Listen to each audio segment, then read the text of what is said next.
मित्रांनो, सर्वांना सप्रेम जय जिजाऊ. नमस्कार, जय शिवराय. मी संतोष शिंदे. आज रविवारचा दिवस. बरेच जण प्रत्येकाच्या कामात, कोण कुठं वेगळ्या वेगळ्या कामाच्या निमित्तानं.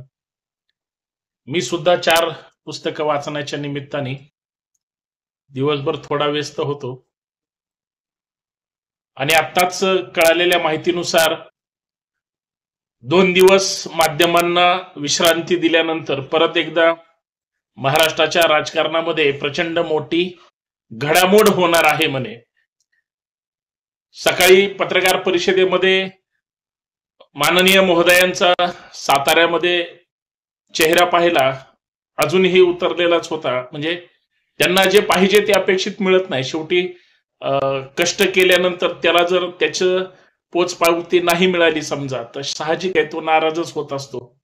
आणि तशीच कदाचित परिस्थिती सध्याच्या राज्याच्या राजकारणामध्ये सुद्धा पाहायला मिळते आहे. 3 महत्वाच्या गोष्टी आहेत, त्याच्यावर चर्चा केली पाहिजे असं मला वाटलं. आणि मन माझं असं म्हणलं की आपण बोलूयात. 10 मिनिट का असेना, पण आपण महाराष्ट्राचा वेळ घेतला पाहिजे, आपल्या मित्रांचा वेळ घेतला पाहिजे. म्हणून सर्वांना सप्रेम जय जिजाऊ करत असताना सगळे कसे आहात? मजेत असालच अशी अपेक्षा करूया. थंडीचे दिवस आहेत, सध्या हुरडा पार्ट्या जोरात आहेत, तशा म्हणजे तुरीच्या शेंगा वगैरे पण जोरात आहेत. आणि मगाशीच आठवण आली की माहोल महाराष्ट्राचा एकदम भारी आहे, पण राजकीय माहोल मात्र गडबड आहे. एक म्हणजे राज्याच्या मुख्यमंत्र्यांनी आता मगाशी जाहीर केलं की गृहमंत्री पदासाठी सध्या म्हणजे घालमेल सुरू आहे. त्याचबरोबर मुलाच्या अट्टहासासाठी, अर्थात मुलाला राज्याच्या राजकारणात आणण्यासाठी कदाचित म्हणजे स्वतः मुख्यमंत्री महोदय मुलाला उपमुख्यमंत्री करणार आहेत, इथपर्यंत बातम्या आलेल्या आहेत. म्हणजे महाराष्ट्राच्या राजकारणात म्हणजे एक चांगली गोष्ट म्हणायला हरकत नाही की तरुण पिढी येते, पण दुसऱ्या बाजूला घराणेशाही परत निर्माण करतायत. ह्याच्या पेक्षा वेगळं काही असणार नाही. उद्या अजित पवार सुद्धा त्यांच्या मुलाला प्रमोट करू शकतात. जसं पत्नीला राज्यसभेवर घेतलं, खासदार केलं, तसंच मुलाला सुद्धा. किंवा फडणवीस साहेबांचं आता काय, शेवटी ते एकटेच राजकारणामध्ये असल्यामुळं आपल्याला म्हणजे वेगवेगळे अल्बम्स वहिनींचे ऐकायला मिळतील किंवा ते राजकारणापासून अलिप्त राहतील.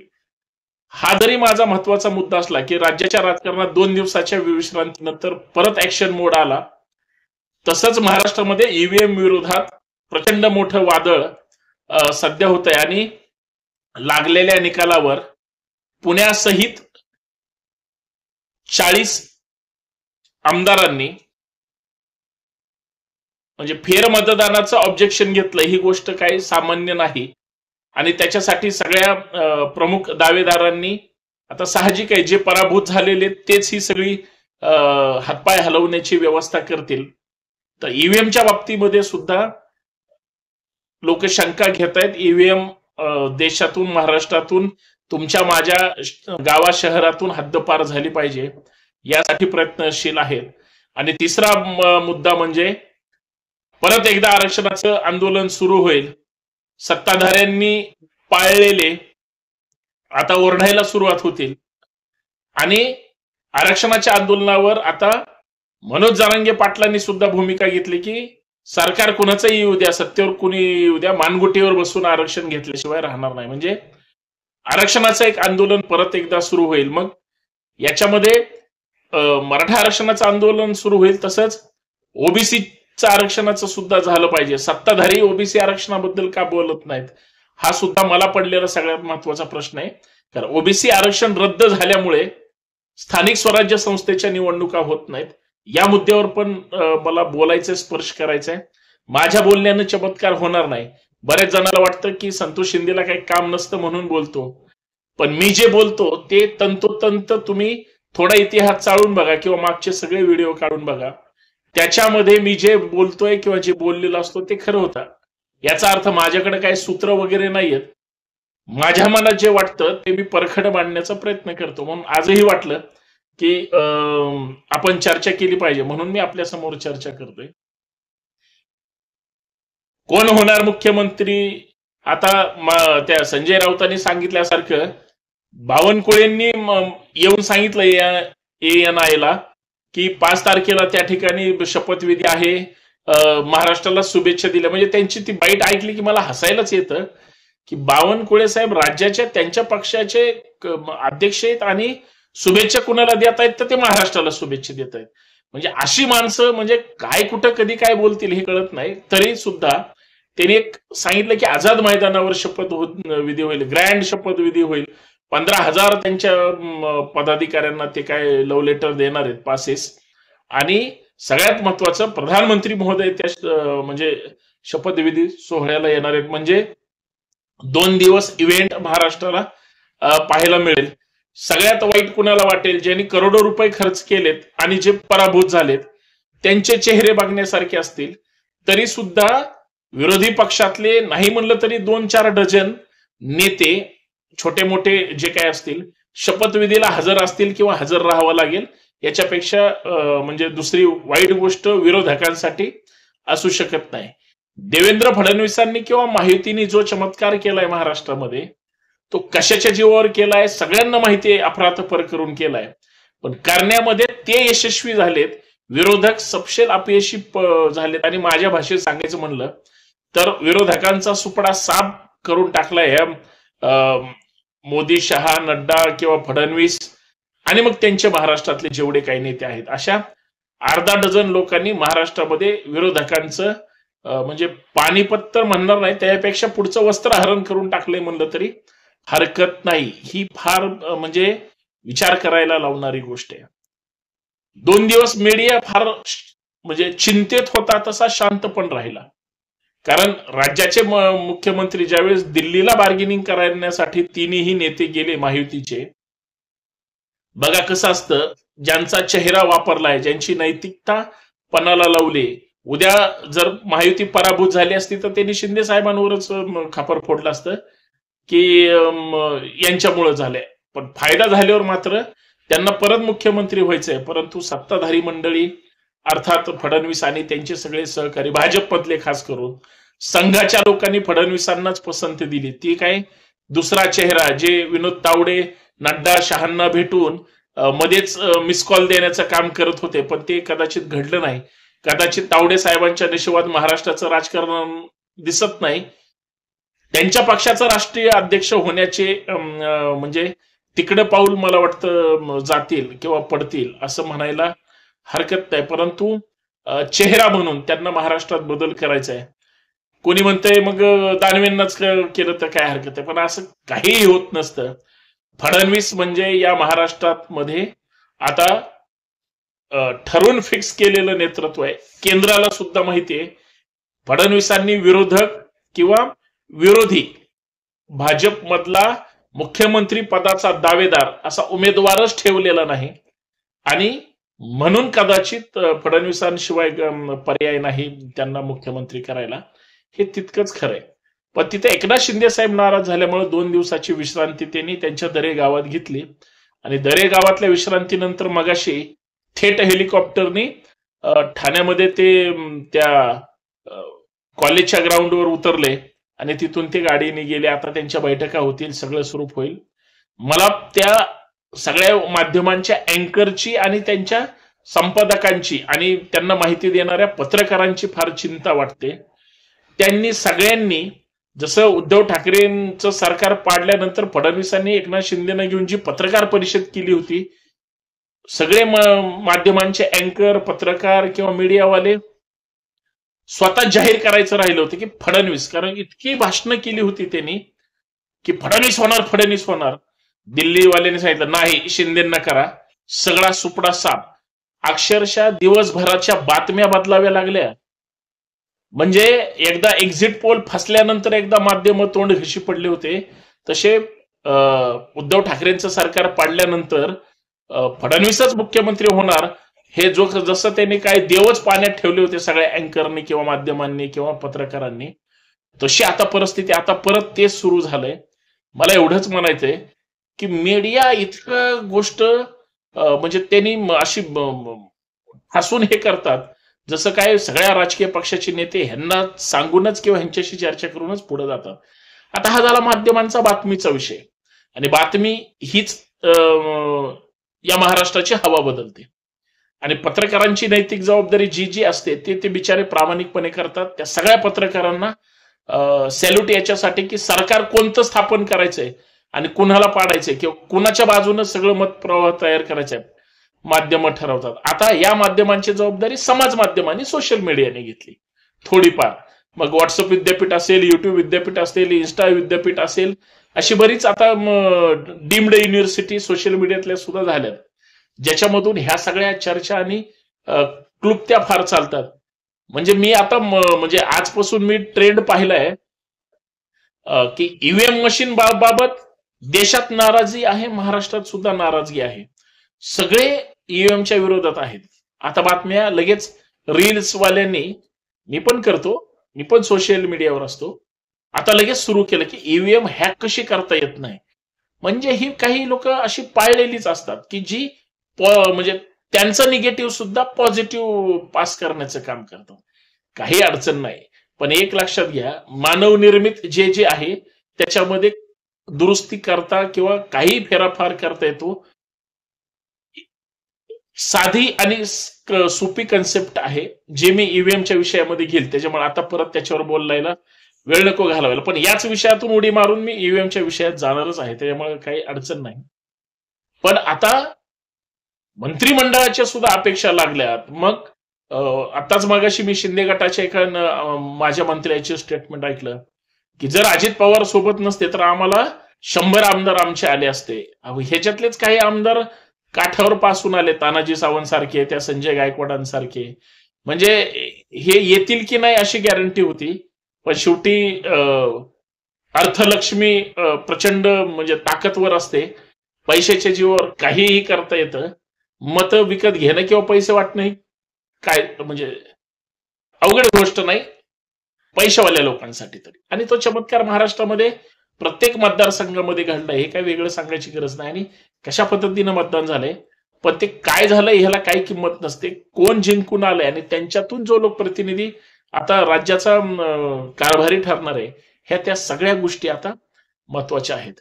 पण ह्या सगळ्या गोष्टी तुम्हाला असं वाटतं की महाराष्ट्रामध्ये जे घडलंय, बरेच जण दुःखी दिसले मला, म्हणजे विरोधकातले, की हा निर्णय पटलेला नाही, महाराष्ट्राने जो कौल दिलाय तो पटलेला नाही. आता सगळ्यात महत्वाची गोष्ट ही आहे, म्हणजे मी पण विचार करून करून परेशान झालो, आणि कदाचित तुम्हाला सुद्धा हे पटेल की विरोधकांना सुद्धा, विरोधी लोकप्रतिनिधींना, आमदारांना सुद्धा शक्यता वाटत नव्हती, हिंमत नव्हती की ते निवडून येतील म्हणून. हे लक्षात ठेवा. परत रिपीट सत्तेवर बसतील हे सुद्धा कुणाला कॉन्फिडन्स नव्हता. पण ज्या पद्धतीचं काय गडबड झाली आहे ना, तीच गडबड महाराष्ट्राला एका वेगळ्या ट्रेंडकडे घेऊन जाणारी आहे. माझा मुद्दा तो आहे. आता ह्याला ही लोक जबाबदार आहेत का अजून कोण जबाबदार आहे हा संशोधनाचा विषय. परंतु ह्या सगळ्या ह्याच्यामध्ये मूळ लोकांना इथं गाफील ठेवलं जातं. याच्यापेक्षा दुर्दैवी गोष्ट कुठली असू शकत नाही, हे मला मांडायची. आता आधुनिक परत एकदा पेशवाई म्हणा किंवा अजून काय पंथाचं राजकारण म्हणा, हे परत एकदा महाराष्ट्रात येणार आहे. आणि ते कशा पद्धतीनं महाराष्ट्रामध्ये चालवणार आहे, कारण धर्माधर्मामध्ये, जाती जातीमध्ये जर उद्वेग आणि उद्विग्नता जर निर्माण करू लागले तर एक आहे तो सेफ आहे, हे कुठं वाक्य आहे? सगळेच लोक एक आहेत ना, सर्व धर्म समभाव म्हणजे एक, सेफ आहे म्हणजे तीच लोक. आता तेच विभागणी करणार म्हणजे बटेंगे, वेगळे झाले तर कटेंगे, हे ह्यांचीच वाक्य आहेत. आता हे ह्यांना करायचंय का? आणि उद्या हे सत्तेत बसल्यानंतर महाराष्ट्राचं काय होईल किंवा कशा पद्धतीनं चालेल हे आपल्याला पाहावं लागेल. माझा दुसरा महत्वाचा मुद्दा होता, याच सत्तेला जे काही पाशवी बहुमत मिळालंय ते कशाच्या जीवावर, तर ते ईव्हीएमच्या जीवावर. ईव्हीएमच्या विरोधात उभा महाराष्ट्र त्या ठिकाणी परत एकदा ऍक्शन मोडवर आलाय. म्हणजे पुण्यामध्ये काल बाबांनी सत्याग्रह आंदोलन फुलेवाड्यातलं संपवलं. 28 नोव्हेंबर महात्मा फुलेंचा स्मृती दिन होता आणि त्यानिमित्तानं बाबा आढाव सत्यशोधक विचार चळवळीतले कार्यकर्ते आहेत, आम्ही सोबत काम करत असतो. मी नेहमी सगळ्या ऍक्टिव्हिटीला असतो. बाबांनी वयाच्या 95व्या वर्षी आमरण उपोषणाला अर्थात सत्याग्रह आंदोलनाला सुरुवात केली. पहिल्या दिवशी कुणीच दखल घेतली नाही. दुसऱ्या दिवशी मात्र उद्धव ठाकरेंपासून, अजित पवारांपासून, शरद पवारांपासून सगळे नेते त्यांना येऊन भेटले किंवा त्यांच्यासोबत भूमिका त्यांना आंदोलन सोडलं. त्यांनी उद्धव ठाकरेंचं ऐकलं आणि उपोषण सोडलं. पण ते उपोषण कशासाठीचं होतं? म्हणजे एक 95 वर्षाचा व्यक्ती, खरं तर त्यांना तरुण म्हणलं पाहिजे, स्वतःच्या शरीराची किंवा ह्याची काळजी न बघता करता, कशाचीही तमा न बाळगता उपोषणाला बसले आणि म्हणजे लोकशाही वाचावी म्हणून, देशहितासाठी, राष्ट्रहितासाठी, भारतासाठी, तुमच्या माझ्यासाठी, लोकशाहीसाठी, संविधान वाचवण्यासाठी. आणि आमची लोक गाफील घरात बसली हो सगळी, तुमच्या माझ्या सहित सगळी. म्हणजे त्यांना त्या आंदोलनाकडे फिरकावं सुद्धा वाटलं नाही. ह्याच्यापेक्षा वाईट गोष्ट काय असू शकते? ईव्हीएम चांगली आहे का वाईट आहे? आता चांगली चांगली लोक ईव्हीएम मध्ये नाहीच काय करता येत म्हणतात. काही इंजिनियर म्हणतात हो घोटाळा करता येतो, काही जण म्हणतात करता येत नाही. अहो, तुमच्या लक्षात आहे का हे प्रोडक्शन गुजरातचं आहे? गुजरातमधून ईव्हीएम मशीन भारतात, महाराष्ट्रात वितरित होते. साधी तुमच्या बोटावर जी शाई लावली जाते निळी, ती सुद्धा आपल्या इथं महाराष्ट्रातलं प्रोडक्शन नाही. वर्षानुवर्ष TN शेषन होते त्यावेळेस त्यांनी ज्यांना ऑर्डर दिली त्यावेळेस पासून आज तागेत कर्नाटक मधून येते. त्या गावाचं नाव किंवा कंपनीचं नाव मला काही माहित नाही समजा. तशी काही ज्या ईव्हीएम मशीन बनवणाऱ्या कंपन्या ह्या म्हणजे त्यांचं म्हणजे सहज असं कुणालाही इलेक्शन कमिशन काम देणार नाही. त्याच्यामध्ये सुद्धा प्रचंड गोपनीयता पाळली जाते. इलेक्शन कमिशनवर देशातल्या सगळ्या लोकांचा विश्वास आहे, तुमचा माझा 1000 वेळेस आहे. परंतु ती जी मशीन आणि सिस्टीम वापरली जाते त्याच्यात किती तफावत आहे म्हणून लोक आक्षेप घेत आहेत. याच्याबद्दल कोणालाच काय वाटत नाही, बोलायला तयार नाहीत. चांगली चांगली माणसं घरात बसून तमाशा बघतायत हे सगळे. आणि हे सिनियर सिटीजन, सुपर चॅलेंजर्स रस्त्यावर येऊन आंदोलन करतायत किंवा हे करतायत. आणि देश कुणीकडे चाललाय? म्हणजे जी ईव्हीएम मशीन, म्हणजे ज्या निवडणुका खरं तर बॅलेट पेपरवरच व्हायला पाहिजे त्या मशीनवर घेतल्या जातात. ठीक आहे, मशीनवर आता त्याच्यात जर असं पाशवी बहुमत कुणालाही मिळत असेल आणि अमाप सत्ता पैशाच्या जीवावर सगळं मॅनेज केलं जात असेल तर कसं त्या सिस्टीमवर विश्वास ठेवायचा?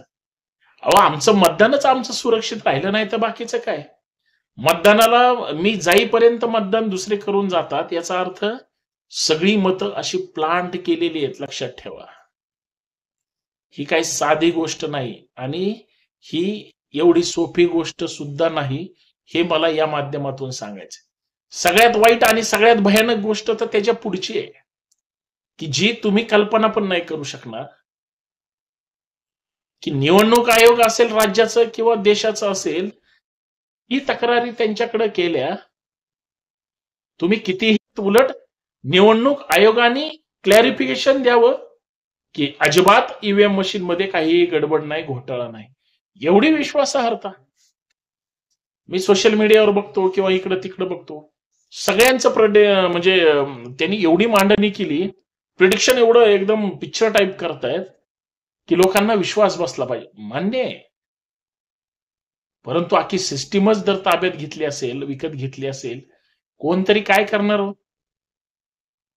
आज कुणी कुणाचं राहिलेलं नाही. प्रशासनातले अर्धी लोक सत्तेचे, कुठल्याही सत्ता असू द्या, त्याचे लाभार्थी गुलाम असतात आणि अर्धी लोक बघ्याची भूमिका घेतात आणि त्यातले 10-20% फक्त पैसा खाण्यावर लक्ष ठेवतात. सरकार कुणाचं बी असो, खोबरं तिकडं चांग भलं. ही वस्तुस्थिती आहे आणि हीच परिस्थिती आहे. लोकशाही ह्यांनी याच्यामुळे दुबळी करून टाकली म्हणून मला बोलावं वाटलं, कारण हे फार वाईट आहे. कारण आपल्या देशाच्या सर्वोच्च न्यायालयाचे सरन्यायाधीश ज्यावेळेस स्टेटमेंट करतात, म्हणजे रिटायर झाल्यानंतर जो काही आपल्या सत्ता संघर्षाचा पक्ष पळवापळवीचा, आमदार पळवापळवीचा वाद मान्य सर्वोच्च न्यायालयाकडे होता, ज्यांच्या समोर होता, ज्या बेंच समोर होता, ज्या खंडपीठाने हे चालवलं, त्याच्यानंतर ते असं म्हणतात की आमच्या मनावर काय करायचं, किंवा त्यांनी इथल्या ज्यांची भांडणं आहेत त्यांच्यावर बोलावं. म्हणजे आता कुठपर्यंत ह्या सगळ्या गोष्टी येत आहेत. फक्त आता हे आम्ही या विचारधारेचे आहोत एवढंच सांगायचं राहिलंय.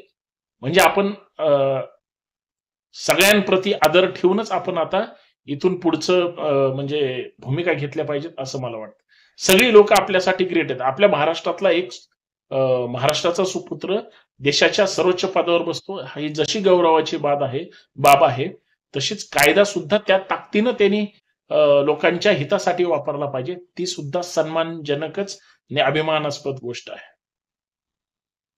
ह्या 2 महत्वाच्या गोष्टीवर माझा तिसरा महत्वाचा मुद्दा होता की आता ईव्हीएमचं काय होईल. मला शेवट त्या ईव्हीएमचा तोच करायचा. जसं पहिल्या मुद्द्याचा शेवट मी तेच केला की आता सत्तेत बसल्यानंतर महाराष्ट्राचं काय होईल, तसं ईव्हीएम कितीही विरोधात बोंबललं, ओरडलं, भांडलं, किती कटकटी केल्या, मला असं वाटतं ईव्हीएमचं कुणीच वाकडं करू शकणार नाही. आणि ईव्हीएम बाबत जोपर्यंत सर्वसामान्य जसं श्रीलंकेत लहान मुलांपासून अख्खी घरदारातली माणसं बाहेर पडली आणि डायरेक्ट राष्ट्रपतींच्या घरावर म्हणजे जसं त्यांनी तिथं उठाव केला होता बघा, म्हणजे लोक चिडल्याशिवाय काय नसतं. तसं ज्यावेळेस 50-100 वर्षांनी, कारण आता तर शक्य नाही, लोक आता सगळं फुकट मिळणार आहे लोकांना, त्यामुळे लोक काय सरकारच्या विरोधात जाणार. आणि मी म्हणतो सरकारच्या विरोधातला हा विषयच नाही. सरकारमध्ये कुणी पण असू दे, एकदा सत्तेवर राज्यांनी कौल दिलाय, देशांनी कौल दिलाय, विषय संपला, सत्ता त्यांचीच आहे. पण जनतेचं काय आहे, जनतेने काय केलं पाहिजे, हे जनतेला त्यांची नागरिकांची कर्तव्य तर कळली पाहिजेत. नागरिकांची कर्तव्य हे स्वतःसाठी, नागरिकांसाठी, सभोवतालांसाठी असतात. लोकशाही कुणासाठी आहे?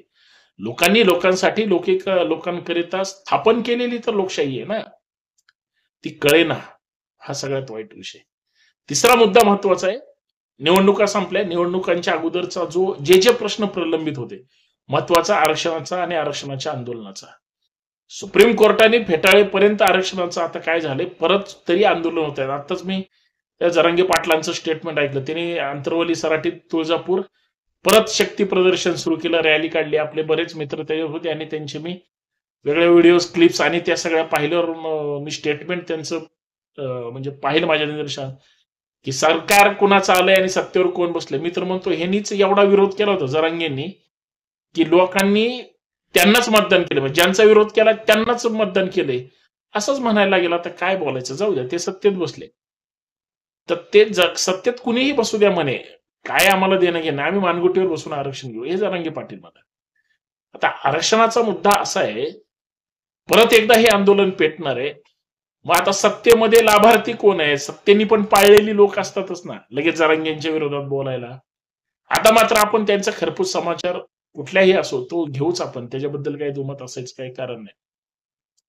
पण एक गोष्ट लक्षात ठेवा, या सगळ्या गोष्टींमध्ये, या सगळ्या बाबींमध्ये आता एक गोष्ट फार महत्वाची आहे आणि प्रामुख्यानं त्याच्यावर विचार करणं गरजेचं आहे, ते म्हणजे आरक्षण टिकलं पाहिजे, एक तर मिळालं पाहिजे, आणि ज्यांना आहे ते टिकलं पाहिजे. आणि टिकलं नाही, रद्द झालंय म्हणून तर स्थानिक स्वराज्य संस्थेच्या निवडणुका झाल्या. मी ओबीसी आरक्षणाबद्दल बोलतोय. आता बरेच जणांना आवडेल ना आवडेल तो त्यांचा प्रश्न आहे, पण आरक्षण जर पाहिजे असेल तर तुम्ही आरक्षण समर्थक असलं पाहिजे. एका विशिष्ट हेच असून चालत नसतं. आज ओबीसीचं आरक्षण रद्द झालं असल्यामुळं आणि कोर्टामध्ये बॉल असल्यामुळं सरकार काहीच करू शकत नाही. सरकारला तसंही करायचं नाही. जातीनिहाय जनगणना करा म्हणलं तर प्रधानमंत्री नाही म्हणतात. तर मुख्यमंत्री उद्या जे भविष्यात होणार आहेत 2 दिवसातले मुख्यमंत्री, तर ते सुद्धा काय भूमिका घेतात का, ते पण प्रधानमंत्र्याच्याच रेगेवर रीग ओढतात. तसं जर झालं तर मग जनगणना ही ठरणारच नाही आणि आरक्षणाचा मुद्दा मार्गी लागणारच नाही. म्हणजे जी मराठा आरक्षणाची परिस्थिती तीच धनगर आरक्षणाची राहणार, तीच ओबीसी आरक्षणाची राहणार. आणि मला तर असं वाटतंय की न्यायप्रविष्ट ओबीसी आरक्षणाचा सुद्धा मुद्दा असल्यामुळे जरी वाटत असलं 2-3 महिन्यावर स्थानिक स्वराज्य संस्थेच्या निवडणुका आहेत, काही दिवसावर 6 महिने, वर्षभर सुद्धा लांबू शकतात असा मला समजलेला अंदाज आहे. कदाचित माझा अंदाज म्हणलं तरी चालेल, पण तो माझा नाहीये, तो दुसऱ्याचा आहे. मला तो पटलाय म्हणून मी आपल्या समोर मांडतोय. आता ह्या आरक्षणाबद्दल कुणालाच काही वाटत नाही, कुणी याच्यावर बोलणार नाही, कुणी याच्यावर भूमिका घेणार नाही, कुणी याच्याबद्दल चर्चा पण करायला तयार. आता विश्वासार्हतेबद्दल किंवा जे काही समजा या आरक्षणाच्या आंदोलनामुळे मराठवाड्यामध्ये काय झालंय किंवा इतर ठिकाणी काय झालंय, तोटा कुणाला व्हायला पाहिजे होता आणि फायदा कुणाला व्हायला पाहिजे होता, याच्यावर चर्चा अगोदर होती. भलतच घडलं, उलटच झालं. नको ते सत्तेवर बसले आणि नाही त्या गोष्टी होऊन गेल्या, म्हणून ते म्हणले की आता मी सोडणार नाही आरक्षण घ्यायला. पण देणार कसं आणि मिळवणार कसं आणि टिकवणार कसं आणि रद्द झालेलं वापस आणणार कसं, हा विषय आता मायबाप सरकार म्हणून, शेवटी सरकार जे आहे त्यांच्याकडेच क्षमा याचना करतील नागरिक म्हणून, किंवा त्यांच्याकडेच आंदोलन करतील, मागणी करतील, संघर्ष करतील. सत्ताधाऱ्यांची नीतिमत्ता आहे का आरक्षण देण्याची, हा माझा आजच्या चर्चेतला सगळ्यात महत्वाचा मुद्दा आहे. एकीकडे आरक्षण देतो म्हणायचं, द्यायचं आणि परत त्याला विरोध करणारे त्यांचेच पिल्ल सोडायचे आणि आरक्षणाचा बट्ट्याबोळ करून टाकायचा. ही गोष्ट काय महाराष्ट्राला नवीन आहे का? आज ते चष्मे बहादर दिसत नाही. आता उद्या आरक्षणाचं आंदोलन सुरू होऊ द्या आणि कोर्टात काय होऊ द्या, लगेच तो त्या आरक्षणाच्या विरोधात जाणार आणि मग त्यांनी पाळलेल्यापासून सगळी लोक मग त्यांच्या त्यांच्या पद्धतीने मनातली भडास काढायला सुरुवात करतात. मूळ मुद्द्यापासून महाराष्ट्राला जे काही भडकवण्याचा राष्ट्रीय कार्यक्रम करतात, अजिबात कुणी याच्यातून सुटायला तयार नाही. आता महाराष्ट्राचं काय होणार हाच माझा प्रश्न आहे, की इथं महाराष्ट्राच्या विषयावर कुणी बोलणार आहे की नाही. म्हणजे सत्तेचा फुटबॉल झाला, ईव्हीएम लोकशाहीचा फुटबॉलच करतंय आणि आरक्षण आंदोलनाचा सुद्धा अशाच पद्धतीनं फुटबॉल होणार असेल तर महाराष्ट्रातल्या या 3 मुद्द्यांचा फुटबॉल महाराष्ट्रातली जनता सहन करणार का आणि कशामुळे सहन करते, हा माझा आत्ताचा प्रश्न आहे. नाही याच्यावर कुणी बोलणार. आता जे सत्तेमध्ये आता बसणार आहेत मुख्यमंत्री म्हणून, तेच मूळ आरक्षणाचे विरोधक होते असं जरांगेंच्या वाक्यातून यायचं नेहमी. तेच आता प्रमुख पदावर बसल्यावर कसं आरक्षण त्या ठिकाणी होणार. म्हणजे जाती जातीमध्ये आणि प्रवर्गामध्ये वितुष्ट लावण्याचा कार्यक्रम साहेब होणारच ना आता इथून पुढे. पण म्हणजे ही मी वादळापूर्वीची शांतता आणि धोक्याची घंटा कशा पद्धतीनं ते आता वाजवली जाणार आहे याच्याबद्दल मी मांडणी करतोय. पण याच्यामध्ये भरडला कोण जाणार आहे? आरक्षणाचा आंदोलनाचा फायदा म्हाताऱ्यांना किंवा ज्यांचं काम झालंय त्यांना नाही होणार. डांगऱ्या डुगऱ्यांचा इथं विषय नाही. तरुण मुला मुलींच्या भविष्याचा विषय आहे. त्यांच्या शिक्षणाचा, नोकरीचा, प्रतिनिधित्वाचा, प्रतिष्ठेचा, या सगळ्या गोष्टीचा विषय. त्यांचा विचार आमची व्यवस्था करणार आहे की नाही. का उद्या सत्तेमध्ये जरी आलं तरी महाराष्ट्रातल्या 3 मुद्द्यांचा फुटबॉलच होणार, प्रश्न मार्गीच निघणार नाही आणि महाराष्ट्राला असंच वेड्यात काढत राहणार. हेच जर होणार असेल तर महाराष्ट्र प्रगतीकडे जाईल का अधोगतीकडे जाईल, का नेत्यांच्या पाठीमागे फक्त त्यांच्या सतरंजन शेपटा हलवण्यात जाईल, हाच एक संशोधनाचा विषय. आणि प्रत्येक जातीतले आता 2-4 लोक नेते जे आता सो कॉल्ड झालेले आहेत त्यांच्याच मागे जय म्हणत, ते परत नवीन नेत्याच्या मागे जय म्हणत, असंच आयुष्य घालवत बसायचं आणि याच्यातून मुद्देच निघणार नाही, म्हणजे मार्ग निघणार नाही आणि मुद्दे तसेच राहतील. याच विषयावर चर्चा करायची आहे का? म्हणजे मी माझी सगळी गोष्ट सोडून, कामं सोडून या मुद्द्यावर चर्चा करतोय, कारण हेच मुद्दे महाराष्ट्राचे आहेत. सरकार कुणाचं आहे, सत्तेत कोण बसलंय, विरोधात कोण बसलंय. ज्या राज्याच्या विधिमंडळाला आता विरोधी पक्ष नेता नसेल त्या राज्याचं भविष्य आणि भवितव्य काय, हे सगळ्यात वाईट गोष्ट आहे, लक्षात ठेवा. लोकसभेला विरोधी पक्ष नेता नव्हता, त्या म्हणजे प्रत्येक राज्याचे, त्या देशाच्या संसद भवनामध्ये प्रश्न विचारले जात नव्हते किंवा तेवढी क्रॉस करण्याची हिंमत नव्हती. तीच विधिमंडळात आता राज्याच्या, महाराष्ट्राच्या होईल. विरोधी पक्षच नाही, पक्ष नेताच तिथं नसेल, मग लोकशाही राहिली का? फक्त मला याचं उत्तर पाहिजे. विरोधी पक्ष नसलेल्या सभागृहामध्ये लोकशाही पाहायला मिळेल का? साधा सवाल आहे आपला. आणि तो जर मिळणार नसेल, म्हणजे लोकशाही टिकणार नसेल, तर काय उपयोग आहे? याच्यावर सुद्धा चर्चा कोण करणार आहे की नाही, आणि हा फार महत्वाचा मुद्दा होता. मला असं वाटलं होतं की आपण बोललं पाहिजे, महाराष्ट्रासोबत चर्चा केली पाहिजे, म्हणून मी आपला वेळ घेतला. पण हे 3 प्रश्न महाराष्ट्राला झोप लागू देणार नाहीत, हे लक्षात ठेवा. आणि लोक रोज विचार करतात या मुद्द्यावर, महाराष्ट्राचं काय होईल, महाराष्ट्रातल्या राजकीय परिस्थितीचं काय होईल, हे जर ईव्हीएम मशीन आला असेल तर त्या लोकशाहीचं काय होईल आणि पुढली अशीच प्रक्रिया विकत घेतली जाणार का? किंवा शेवटचा मुद्दा म्हणजे आरक्षणाचा मुद्दा कधी मार्गी लागेल का नुसता आरक्षणाचा फुटबॉल होत राहील, नवीन नवीन नेते पाहायला मिळतील आणि सगळे चर्चा करून असंच होत राहील. महाराष्ट्राचे प्रश्न सुटले पाहिजेत एवढीच माफक अपेक्षा. धन्यवाद. जय शिवराय.